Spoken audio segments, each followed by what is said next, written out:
السلام علیکم بیٹا، ہم لوگ سبق تشکیل پاکستان سے ایک مختصر سا تعارف جو ہے وہ آپ کا کروایا ہے۔ ابھی آگے ہم دیکھیں گے کہ سبق کا خلاصہ کس طرح سے لکھیں گے۔ اس کے لیے بیٹا میں نے اس طرح سے کیا ہے کہ میں نے ہر صفحے کے کچھ پوائنٹس بنا دی، کچھ نکات بنا دی۔ اس سے آپ کو خلاصہ یاد کرنے میں آسانی ہوگی۔ اگر ہم پہلے صفحے پر دیکھیں تو اس میں سب سے پہلے اورنگزیب عالمگیر کی وفات کے بعد، یعنی 1707 میں اورنگزیب عالمگیر کی وفات کے بعد مسلمانوں کے سیاسی تنزل کا آغاز ہو گیا، جو کہ 1803 سے 1857 میں مکمل ہو گیا، اور بر صغیر جو ہے وہ ہندوستان انگریزوں کے قبضے میں آ گیا۔ مذہبی احیا کے لیے شاہ ولی اللہ، شاہ عبدالعزیز اور سید احمد بریلوی کی جو کوششیں ہیں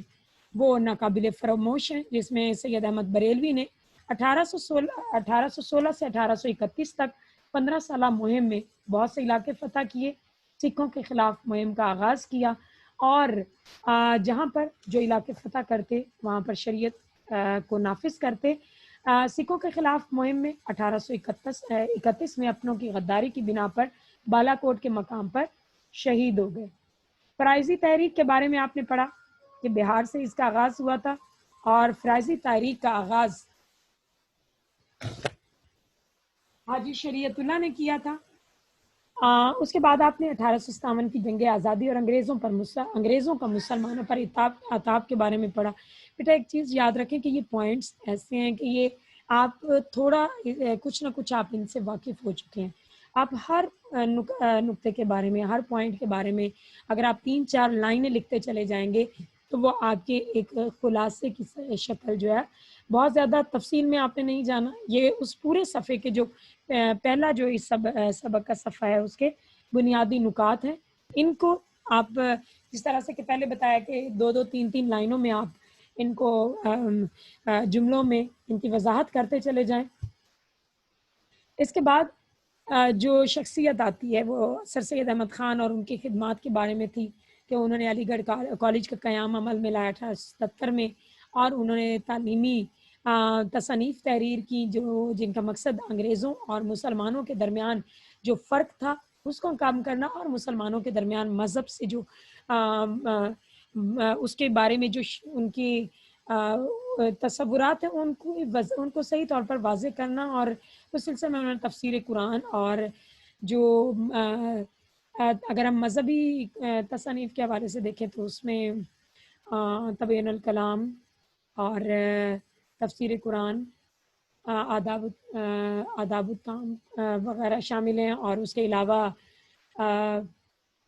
تعلیمی طور پر مسلمانوں کو مضبوط کرنے کے لیے انہوں نے کوششیں کی۔ اس سلسلے میں علی گڑھ کالج کا قیام عمل میں آیا، اور 1874 میں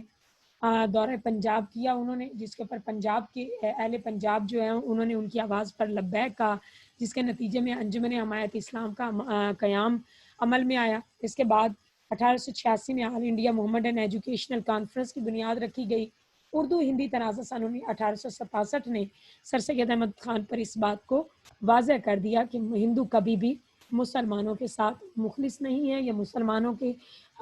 مسلمان کبھی بھی ہندوؤں کے ساتھ نہیں رہ پائیں گے۔ اس کے بعد اوم کی سربراہی میں کانگریس کا قیام، اور سر سید احمد خان کا کردار کہ انہوں نے مسلمانوں کو اس میں شامل ہونے سے منع کیا،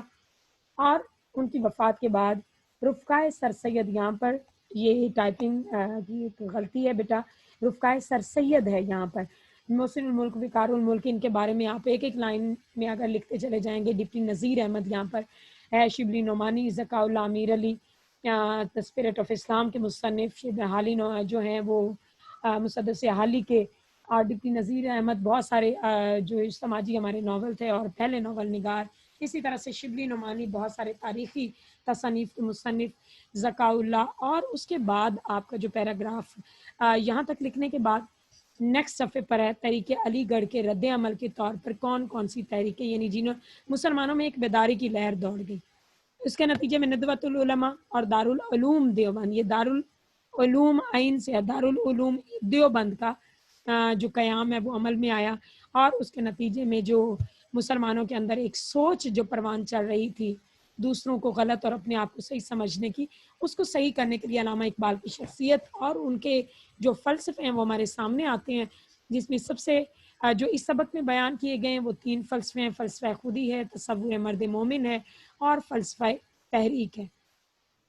اس کے بعد مسلم لیگ کا قیام، تقسیم بنگال کو 2-3 جملوں میں اس کی وضاحت کریں کہ کیوں کی گئی اور اس کے نتائج کیا نکلے، کس لیے منسوخ ہوئی۔ پھر میثاق لکھنؤ، مسلمانوں اور ہندوؤں کے درمیان قائد اعظم کی کوششوں سے طے پانے والا معاہدہ۔ پھر تحریک خلافت، جس کا آغاز، جس کی بنیاد اور جس کے لیے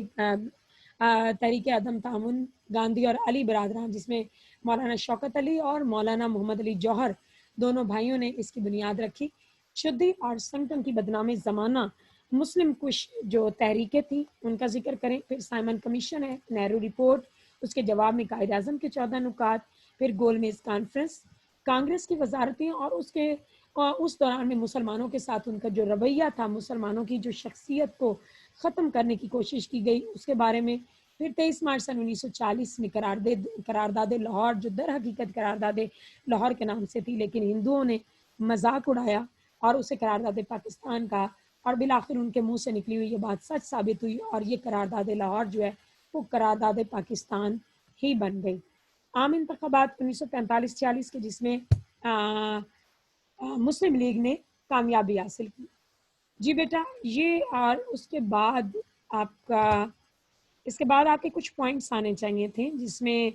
پاکستان کا قیام ہے، پھر مسلمانوں کی قربانیاں ہیں، اور اس کے بعد آپ نے لکھنا ہے اس میں پاکستان کا مقصد، کیا مقصد تھا جس کے لیے اس پاکستان کو قائم کیا گیا۔ تو بیٹا یہ آپ کے سبق کے خلاصے کے لیے کچھ نکات جو ہیں وہ میں نے آپ کو دیے ہیں، ان کو آپ نے اپنے لفظوں میں تحریر کر دینا ہے، اور اس کے آخر سے میں نے آپ کو بتایا کہ کچھ جو ہیں وہ نہیں لکھے ہوئے وہ آپ کے پاس آپ کی کتاب موجود ہے۔ اس جو ہماری یہ لیکچر ہے اس کے اندر بھی صفحات میں نے شامل کیے ہیں، اگر اس کے باوجود بھی آپ اس کو گوگل سے ڈاؤن لوڈ بھی کر سکتے ہیں کتاب کی، اگر اصول میں کوئی مشکل درپیش ہو تو۔ ٹھیک ہے بیٹا، اس کے بعد میں نے کچھ یہ تصاویر ہیں میاں محمد بشیر کی قائد اعظم کے ساتھ ہیں، اور گھر کا کام آج کا یہ ہے کہ آپ نے سبق تشکیل پاکستان کا خلاصہ تحریر کرنا ہے، اور اپنے متعلقہ جو آپ کی کلاس کے گروپس ہیں ان میں آپ نے شیئر کر دینا ہے۔ بیٹا اللہ حافظ، اس دعا کے ساتھ کہ اللہ تعالیٰ آپ کو ایمان اور صحت کی بہترین حالتوں میں رکھے۔ اپنے لیے بھی دعا کیا کریں، ساتھ ساتھ مجھے بھی اپنی دعاؤں میں شامل کریں۔ اللہ حافظ۔